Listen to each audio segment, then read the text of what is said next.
Hello दोस्तों, I am Vijay Kumar and student of Shri Krishna medical college. दोस्तों, जैसा कि आप सभी जानते हैं, पिछले क्लास में काफ़ी डिटेल से हम लोग स्टडी किए थे मेरिस्टेमेटिक टिश्यू। तो चलिए आज के क्लास में मेरिस्टेमेटिक टिश्यू के नेक्स्ट टॉपिक को काफ़ी डिटेल से स्टडी करते हैं। ढेर सारे स्टूडेंट का कहना यह है कि सर मैं बहुत देर पढ़ता हूँ, अनसिमेट्रिक ढंग से पढ़ता हूँ, मेहनत तो बहुत करता हूँ लेकिन मेरा मार्क इंक्रीज नहीं हो रहा है। तो मैं उसके लिए कुछ टिप्स बता देता हूँ, उसे फॉलो कीजिए, निश्चित रूप से आपका मार्क बढ़ेगा। जैसे एक दिन पहले ही अगले दिन के लिए रूटीन सेट कर लीजिए कि कितना बजे क्या पढ़ना है आपको, ये रूटीन सेट कर लेना है, टारगेट सेट कर लीजिए और उस टारगेट को पूरा नेक्स्ट डे कीजिए। कोशिश कीजिए, देखिए 100% टारगेट तो पूरा नहीं कीजिएगा, लेकिन 80 to 90% अगर आप टारगेट पूरा कर रहे हैं तो आप समझिए आप बढ़िया सही रास्ता में जा रहे हैं। उसके बाद टेस्ट दीजिए और उस टेस्ट का एनालिसिस कीजिए, गलती क्यों हो रहा है उस गलती को ढूंढिए और उसको दूर कीजिए और कोशिश कीजिए कि नेक्स्ट टेस्ट में वही गलती न करें। अगर आप ये रूल का पालन करते हैं तो निश्चित रूप से आपका मार्क बढ़ेगा। तो चलिए इसी के साथ आज का क्लास स्टार्ट करते हैं। पिछले क्लास में जो भी पढ़े थे उसका एक बार क्विक रिकैप ले लेते हैं। दोस्त, मेरिस्टेमेटिक टिश्यू के बारे में पढ़े थे, मेरिस्टेमेटिक टिश्यू का डिफिनेशन क्या होता है वो जाने थे। उसके बाद एपिकल मेरिस्टेम के बारे में जान लिए थे। फिर नेक्स्ट टॉपिक देखे थे, ये जो फिगर आप देख रहे हैं ये बहुत महत्वपूर्ण फिगर है, इसके बारे में भी मैं आपको बताया था।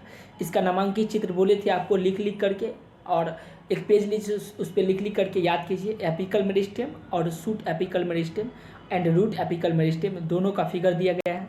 इसमें इम्पोर्टेंट टॉपिक जो था पढ़े थे हम लोग, ऑक्सिलरी वर्ड पढ़े थे, इंटरकैलरी मेरिस्टेम पढ़े थे, प्राइमरी मेरिस्टेम पढ़ लिए थे, इंटरकैलरी मेरिस्टेम, ये सब बातें हम लोग काफ़ी डिटेल से स्टडी किए थे। आज के क्लास में हम लोग काफ़ी डिटेल से स्टडी करेंगे यहाँ से। एनसीईआरटी का पेज नंबर 85 निकालिए और उसका सेकेंड पैराग्राफ देखिए। वहाँ से आज मैं पढ़ना स्टार्ट करता हूँ और आपको डिटेल से बताऊँगा। बस आपका काम यह है कि आपको फील करना है, महसूस करना है कि इस क्लासरूम में दो ही लोग हैं, एक मैं और एक आप। मैं आपको पढ़ाऊँगा और उसी समय आपसे सवाल भी पूछूँगा, कोशिश कीजिएगा उसका जवाब देने का। चलिए देखते हैं। The meristem that occur in the mature region of root and shoot. Meristem जो होता है, सवाल यहाँ पर दिया गया है, मेरिस्टेम जो होती है वो अकर करती है कौन कौन रीजन में, तो रूट एंड शूट के मैच्योर रीजन में, मैच्योर रीजन जो होती है उस पर मेरिस्टेम क्या करेगी, अकर करेगी। तो सवाल पूछा जाएगा कि मैच्योर मेरिस्टेम किस रीजन में पाया जाएगा, मैच्योर या अनमैच्योर रीजन में। क्या बताना है दोस्त, मैच्योर रीजन में। अब वो रीजन का स्पेसिफिक नाम पूछा जाएगा तो क्या बताइएगा, रूट और शूट के, रूट एंड शूट के मैच्योर रीजन में मेरिस्टेम पाया जाएगा। नेक्स्ट पर देखते हैं। Many plant particularly those that produce woody excess and appear later than primary meristem is called secondary और lateral meristem। देखिए सेकेंडरी और लेटरल मेरिस्टेम का डेफिनेशन देखिए बहुत ही महत्वपूर्ण है और ये भी सवाल पूछा जा सकता है। बोला क्या, प्लांट पार्टिकुलरली वो प्लांट जो प्रोड्यूस वुडी एक्सेस, जो कैसा एक्सेस को प्रोड्यूस करेगा दोस्त, क्या बताना है, वुडी एक्सेस को प्रोड्यूस करेगा, produce woody axis, produce woody axis and appear later than primary meristem. और किसके बाद अपीयर होती है, तो बोलेंगे प्राइमरी मेरिस्टेम के बाद ये अपीयर होती है, उसको हम लोग क्या बोलेंगे, सेकेंडरी और लेटरल मेरिस्टेम भी कहेंगे। तो सेकेंडरी और लेटरल मेरिस्टेम का यही डिफिनेशन हुआ। इस सब बात को एक बार फिर से देखते हैं। देखिए मेरिस्टेम जो होगा मैच्योर रीजन, किसके मैच्योर रीजन, तो रूट एंड शूट के मैच्योर रीजन में ये पाया जाएगा। पार्टिकुलरली जो produce woody axis and appear करेगी प्राइमरी मेरिस्टेम, जिसको हम लोग क्या कहेंगे, सेकेंडरी या लेटरल मेरिस्टेम भी कहेंगे। ये बात आपको याद रखना, बहुत ही महत्वपूर्ण लाइन है एनसीईआरटी का ये। नेक्स्ट लाइन पढ़िए, देखिए यहाँ से देखिए, दे आर सिलेंड्रिकल मेरिस्टेम। ये कैसा मेरिस्टेम होगा, इसका शेप पूछा जाएगा तो क्या बताइएगा दोस्त, ये सिलेंड्रिकल मेरिस्टेम होता है। Fascicular cambium, vascular cambium, interfascicular cambium and cork cambium are example of lateral meristem. बहुत ही ज़्यादा इम्पोर्टेंट है। देखिए लेटरल मेरिस्टेम का अगर आपसे एग्जाम्पल पूछा जाए, कौन मेरिस्टेम का दोस्त? लेटरल मेरिस्टेम का। लेटरल मेरिस्टेम का एग्जाम्पल तो आप क्या बताइएगा? उसकी कलर को मैं चेंज करके और आपको बताता हूँ, ध्यान रखिएगा इस बात को। Fascicular cambium, fascicular vascular cambium, interfascicular cambium, interfascicular cambium and cork cambium. ये तीनों किसका एग्जाम्पल है? तो बोलेंगे लेटरल मेरिस्टेम या सेकेंडरी मेरिस्टेम का एग्जाम्पल है। तो सवाल नीट में पूछा जा सकता है कि सेकेंडरी या लेटरल मेरिस्टेम का एग्जाम्पल बताइए। मैं आपसे ही पूछ रहा हूँ, क्या बताइएगा दोस्त? तो पहला बताना है आपको फेस्कुलर वेस्कुलर कैम्बियम, दूसरा बताना है इंटरफेस्कुलर कैम्बियम और तीसरा बताना है कॉर्क कैम्बियम। ये सब किसका एग्जाम्पल है? सेकेंडरी या लेटरल मेरिस्टेम का एग्जाम्पल है। ये सब क्या होता है? These are responsible for producing the secondary tissue। और ये किसके लिए रिस्पॉन्सिबल होता है? तो secondary, producing the secondary tissue. Secondary tissue के निर्माण के लिए ये सारा चीज़ सेकेंडरी मेरिस्टेम या इंटरकैलियरी मेरिस्टेम, इंटेरल मेरिस्टेम या सेकेंडरी मेरिस्टेम, जिसका example fascicular vascular cambium, interfascicular cambium and cork cambium है। ये किसके लिए रिस्पॉन्सिबल होता है? तो सेकेंडरी टिश्यू के प्रोड्यूसिंग के लिए ये रिस्पॉन्सिबल होता है। ये बहुत ही महत्वपूर्ण लाइन है, उम्मीद करते हैं ये लाइन समझ में आ गया होगा। नेक्स्ट लाइन देखिए, ये लाइन आपको ध्यान से देखना है। Following division of cell in both primary as well as secondary. देखिए दोनों कौन कौन सेल? तो primary as well as secondary, ये दोनों में division of cell meristem, the newly formed cell become structurally and functionally specialize. ये क्या होता है? स्ट्रक्चरली और फंक्शनली क्या होता है दोस्त? स्पेशलाइज्ड होता है। And lose the ability to divide such cell are termed meristem और मैच्योर टिश्यू। ये बहुत ही इंपॉर्टेंट लाइन है। मैच्योर टिश्यू या परमानेंट या मैच्योर टिश्यू पूछा जाएगा तो आपको क्या बताना है? वैसा टिश्यू जिसका जो स्ट्रक्चरली और फंक्शनली क्या होगा दोस्त?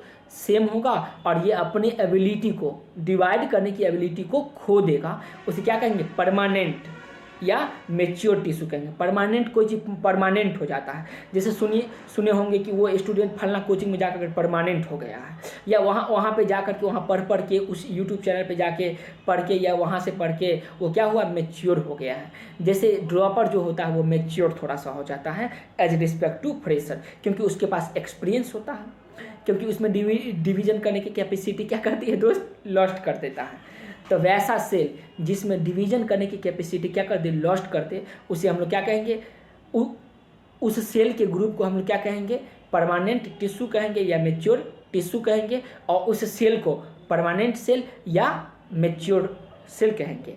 And constitute the permanent tissue, और किसका निर्माण करती है? तो परमानेंट टिश्यू का निर्माण करती है। तो सवाल पूछा जाएगा कि परमानेंट टिश्यू का एनोदर नेम क्या है? क्या बताना है? परमानेंट टिश्यू का एनोदर नेम मैच्योर टिश्यू नाम है। परमानेंट टिश्यू का एनोदर नेम पूछा जाएगा तो क्या बताना दोस्त? मैच्योर टिश्यू भी बोलेगा, या परमानेंट सेल का एनोदर नेम तो मैच्योर सेल भी होगा। इसकी महत्वपूर्ण प्रॉपर्टीज क्या है? तो डिवीजन की कैपेसिटी इसमें नहीं पाई जाती है। During the formation of primary plant body, plant के प्राइमरी बॉडी के समय special region of apical meristem produce dermal tissue, ground tissue and vascular tissue produce क्या करती है दोस्त? तो ये डर्मल टिश्यू को बनाएगी, और साथ ही साथ वेस्कुलर टिश्यू, ये तीनों टिश्यू को बनाएगी। किस टाइम में? तो जब प्राइमरी प्लांट के प्राइमरी बॉडी का फॉर्मेशन होता है उस समय special region of apical meristem, apical meristem के स्पेशल रीजन किस किस का निर्माण करेगा दोस्त? तो बताना है डर्मल टिश्यू का, सेकेंडरी टिश्यू का एंड वेस्कुलर टिश्यू का ये निर्माण करेगी। किस समय इसका निर्माण होगा? तो बोलेंगे प्राइमरी प्लांट बॉडी के फॉर्मेशन के समय में इसका निर्माण होगा। उम्मीद करते हैं यहाँ तक का बातें आपको समझ में आया होगा। तो अब दोस्त एनसीईआरटी का पेज नंबर 86 निकालिए, और इसमें बहुत ही ज़्यादा इम्पोर्टेंट टॉपिक, पहला टॉपिक है परमानेंट टिश्यू। इस परमानेंट टिश्यू के बारे में काफ़ी डिटेल से हम लोग स्टडी करेंगे, और इस सब लाइन से सवाल एनसीईआरटी से उठा करके आपके नीट में पूछा जा चुका है। तो चलिए इसके लाइन को इलाबोरेट करते हैं, बहुत ज़्यादा मज़ा आएगा। मेरे बात को कंसंट्रेट करके ध्यान मग्न होके ध्यानपूर्वक ध्यान से मेरे बातें को सुनिएगा। चलिए देखते हैं। The cell of the permanent tissue do not generally divided further. Permanent tissue का सेल ये डिवाइड नहीं करती। तो सवाल पूछा जाएगा कि परमानेंट टिश्यू या वैसा टिश्यू जिसका सेल क्या करती है, जनरली डिवाइड नहीं करती है, उसकी कौन प्रकार का टिश्यू कहेंगे? तो बोलेंगे परमानेंट टिश्यू कहेंगे। परमानेंट टिश्यू का सेल क्या करेगी, डिवाइड करेगी या नहीं करेगी? क्या बताना दोस्तों, डिवाइड नहीं करेगी, डिवाइड नहीं करेगी। Permanent tissue having all cell simple in structure and function are called simple tissue. देखिए परमानेंट टिश्यू के पास permanent tissue having all cells similar in structure and function. Permanent tissue का सभी सेल सिमिलर होता है, किसमें? तो स्ट्रक्चरल में एंड फंक्शन में क्या होता है दोस्त, सिमिलर होता है। उसको हम लोग क्या कहेंगे, कौन सा टिश्यू कहेंगे? तो सिंपल टिश्यू कहेंगे। तो परमानेंट टिश्यू को भी दो भाग में बांटेंगे हम लोग, एक सिंपल टिश्यू और दूसरा कम्प्लेक्स टिश्यू। सिंपल टिश्यू का स्ट्रक्चर और फंक्शन क्या होता है, हमेशा सेम होगा। स्ट्रक्चरली और फंक्शनली क्या होगा, सेम प्रकार के टिश्यू होगा, उसको हम लोग बोलेंगे सिंपल टिश्यू। ये किसका पार्ट है? तो परमानेंट टिश्यू का पार्ट है। और नेक्स्ट देखिए, permanent tissue having many different type of cells are called complex tissue. और परमानेंट टिश्यू के पास many different type of cell पाया जाएगा, जिसको हम लोग क्या बोलेंगे, सेल का ग्रुप, उस सेल के ग्रुप को हम लोग बोलेंगे कम्प्लेक्स टिश्यू बोलेंगे। तो इस पैराग्राफ से इतना जो पैराग्राफ है, इस पैराग्राफ से सिर्फ इतना बात पूछा जा सकता है कि परमानेंट टिश्यू में डिवाइडिंग करने की कैपेसिटी होगा, तो बताना है डिवाइडिंग करने की कैपेसिटी नहीं होगा। ये कितने प्रकार का होगा? तो बोलना है दो प्रकार का होगा। पहला कौन होगा दोस्त? पहला होगा सिंपल टिश्यू और दूसरा होगा कम्प्लेक्स टिश्यू। पहला कैसा होगा दोस्त? सिंपल टिश्यू, पहला होगा सिंपल टिश्यू एंड दूसरा होगा कम्प्लेक्स टिश्यू। सिंपल टिश्यू का जो स्ट्रक्चरली और फंक्शनली क्या होता है, सेम होता है, लेकिन कम्प्लेक्स टिश्यू में क्या होता है, डिफरेंट होती है। और इसका फिगर भी दिया गया है, मैं आपको बताऊंगा अभी। तो दोस्त नेक्स्ट क्लास में हम लोग देखेंगे परमानेंट टिश्यू का टाइप, जिसमें सिंपल टिश्यू पढ़ेंगे, उस सिंपल टिश्यू का भी कई भाग में डिवाइड करेंगे, उसके भी वर्क के बारे में स्टडी करेंगे, फिर कम्प्लेक्स टिश्यू के बारे में पढ़ेंगे। आज की क्लास में जो भी पढ़े थे उसका एक बार क्विक रिकैप ले लेते हैं। आज के क्लास में हम लोग देखें सेकेंडरी और लेटरल मेरिस्टेम के बारे में, देखें सेकेंडरी एंड लेटरल मेरिस्टेम के बारे में, देखें परमानेंट टिश्यू के बारे में, देखें और ये किस किस का निर्माण करेगी, dermal tissue, ground tissue and vascular tissue, इसके बारे में पढ़ लिए। उसके बाद हम लोग देखें परमानेंट टिश्यू वैसा टिश्यू जिसमें डिवीजन करने की कैपेसिटी क्या कर देती है, लॉस्ट कर देती है। ये भी दो प्रकार का होगा, simple tissue and complex tissue. Simple tissue structurally और फंक्शनली क्या होता है दोस्त, स्ट्रक्चरली और फंक्शनली सिमिलर होगा, जबकि परमानेंट टिश्यू क्या होगा, इसमें many different type of cell पाया जाएगा, उसे हम लोग क्या बोलेंगे, कम्प्लेक्स टिश्यू बोलेंगे। तो सिंपल टिश्यू जो स्ट्रक्चरली और फंक्शनली सेम, कम्प्लेक्स टिश्यू जिसमें मेनी टाइप का क्या होगा, सेल पाया जाएगा। ठीक है, तो उम्मीद करते हैं यहाँ तक का बातें समझ में आया होगा। यदि कोई प्रॉब्लम है तो कमेंट बॉक्स में बताइए। यदि वीडियो अच्छा लगा तो लाइक कीजिए और चैनल को सब्सक्राइब कीजिए ताकि इसी तरह का वीडियो मिलते रहे। और तब तक खुश रहिए और खुशियाँ फैलाते रहिए। थैंक यू सो मच दोस्तों।